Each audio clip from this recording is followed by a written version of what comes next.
that the Department of Health take responsibility and force the NHS to make PrEP available and stop the delays, as many as you probably know. Thank you all for coming. We are here from ACT UP London and the United for PrEP Coalition and I Want PrEP Now and many other groups as well. In this envelope, we have our list of demands which we are going to make from the Department of Health. It's currently addressed to Jeremy Hunt and Jane Ellison.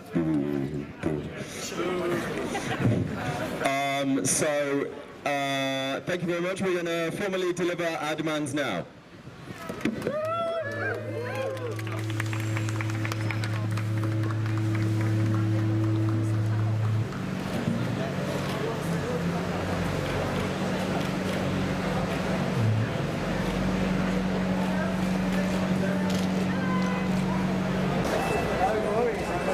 Can we do you want to do my arse chains? I will. Karen, why this new protest for PrEP today in Whitehall? Because, as you probably know, NHS England and local authorities have refused to fund PrEP, and it's absolutely a no-brainer that we need it now. People's lives are being affected by not having it, so the sooner we can get it, the better, and that's why we're here. Sarah, you are protesting today in Whitehall to get PrEP, for NHS to deliver PrEP. Do you think that NHS could change mind? I think it could, yeah. I think at this point it's still possible for NHS to realise that PrEP is the best intervention against HIV we've got for certain groups, and it's well within its power, and it would just be a really brave and exciting thing for it to do. Memory, when do you think that NHS could change mind about PrEP? It's been a struggle and they keep shifting goalposts. All we want them to change their mind is now and today to have PrEP. And why is PrEP so important? PrEP is important because it stops people getting HIV, and that means they can look after themselves. I'm especially talking for women. Women also need PrEP. They're not empowered enough to say no or to use condoms with men that they have sex with.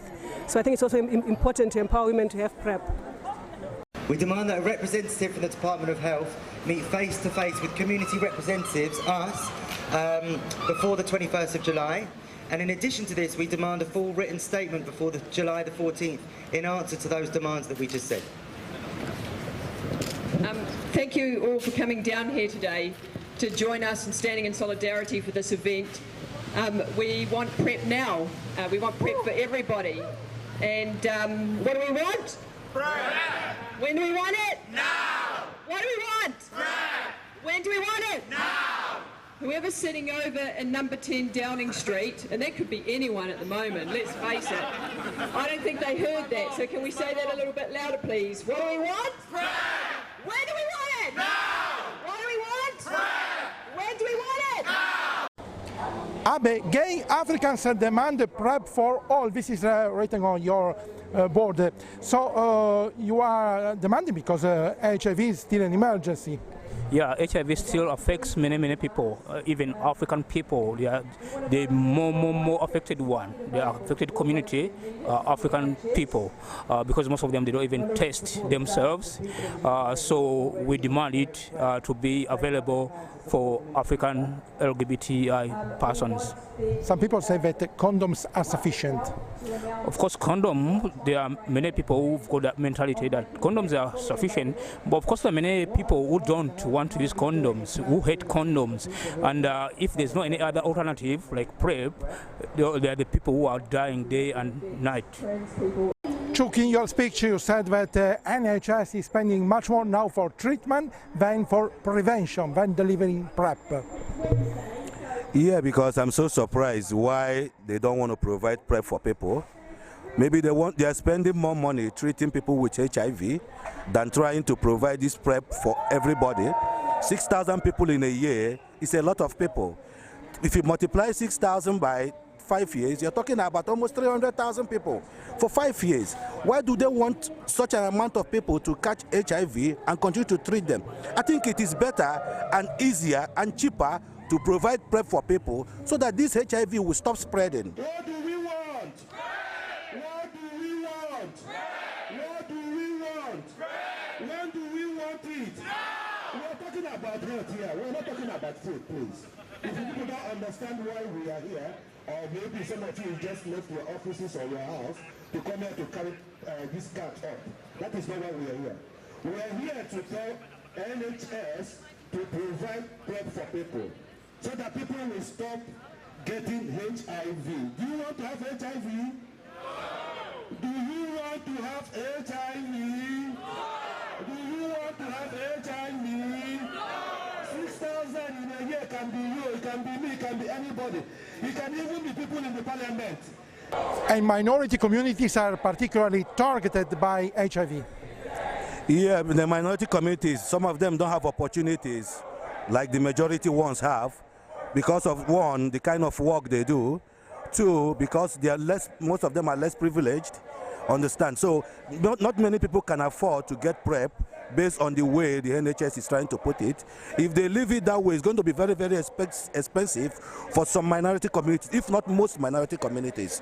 So I think the best thing for the NHS to do is to try to provide this PrEP for everybody, both the minority, both the majority, both the less privileged, and the ones that are selected few, whatever they call themselves, maybe the executives.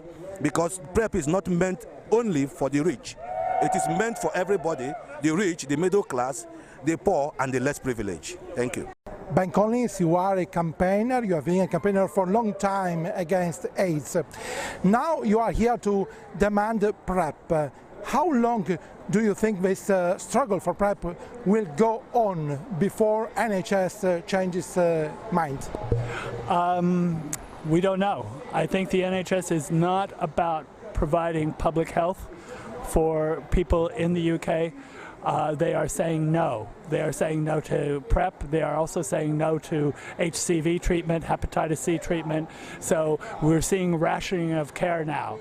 This is a new situation in the UK, so we have no idea how long it's going to take.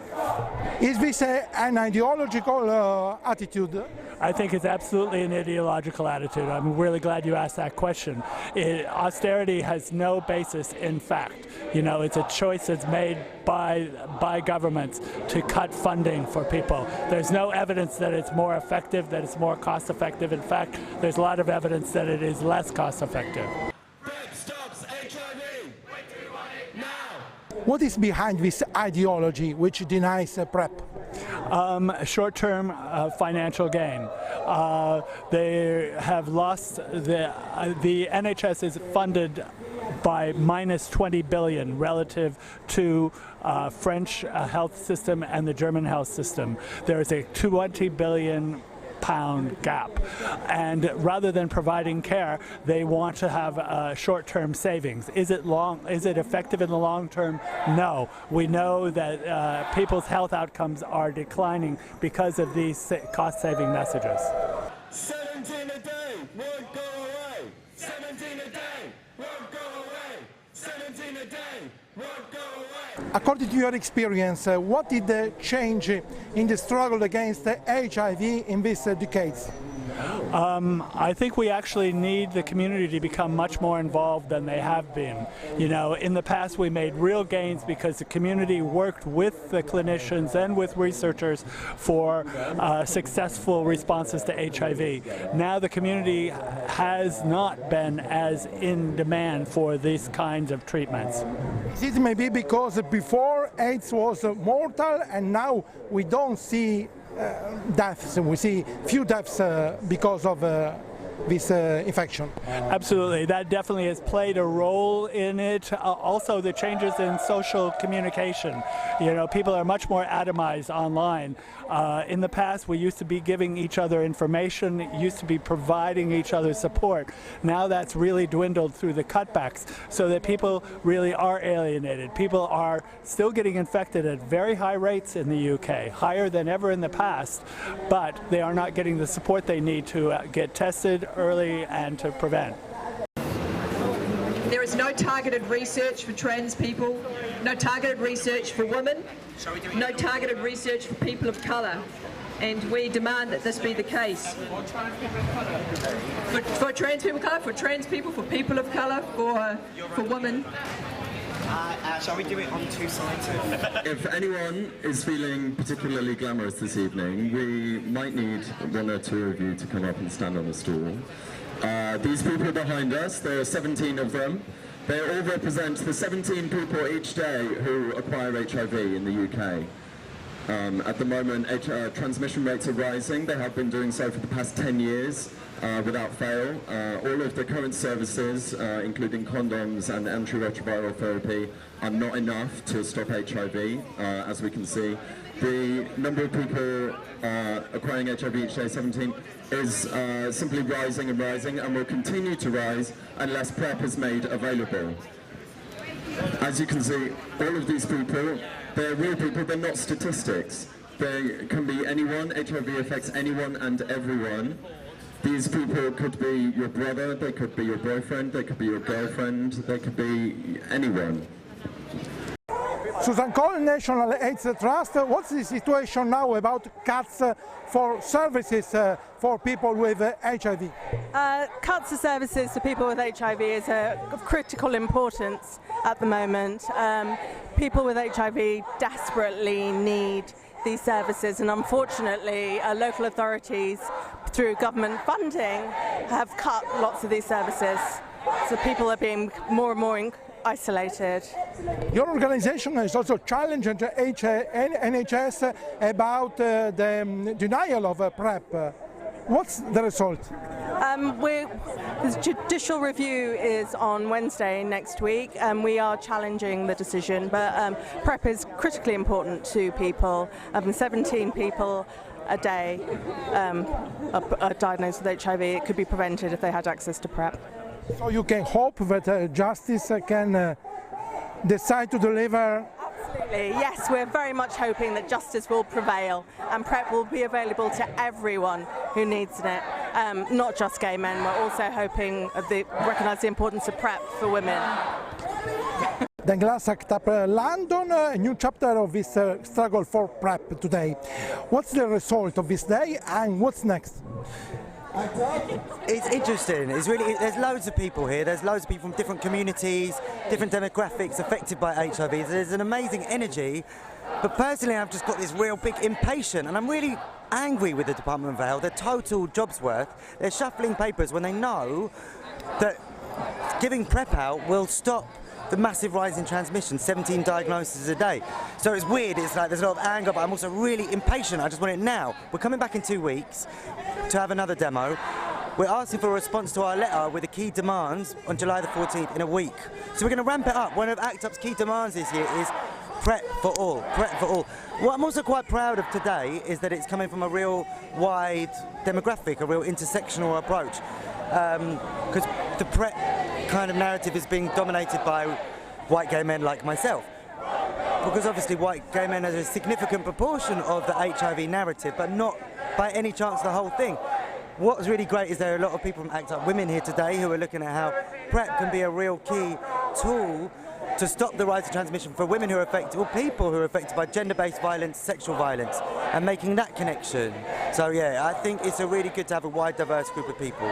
Downing Street is just in front of here, the opposite part of Whitehall. Do you think that someone in Downing Street maybe heard this voice, or they don't want to hear?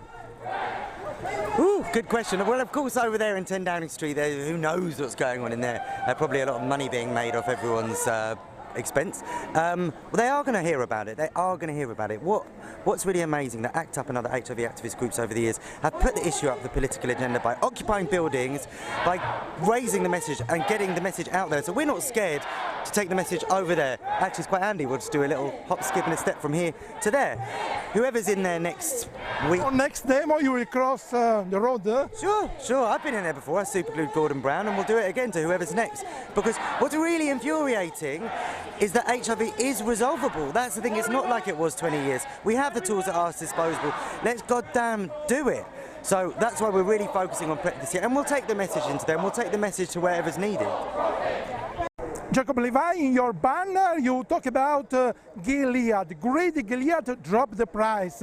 So this is the problem of the price for PrEP. You want to focus the need to drop it? Why? It's really important that Gilead drop the price of Truvada. The two ingredients that go into Truvada are extremely cheap to make. They could cost under £100 per person per year if they were just made, and that includes a profit. At the moment, they're being charged almost £5,000 per person per year. This markup's completely unacceptable, and it makes the price unavailable for many people. The NHS can't afford that price, so we're calling on Gilead to drop the price of Truvada. The patents for these drugs expire in 2 years' time, but we can't wait that long. In 2 years' time, there'll be 12,000 more people infected with HIV, and that's just in the UK. Act up, fight back, fight AIDS. Act up, fight back, fight AIDS. Act up, fight back.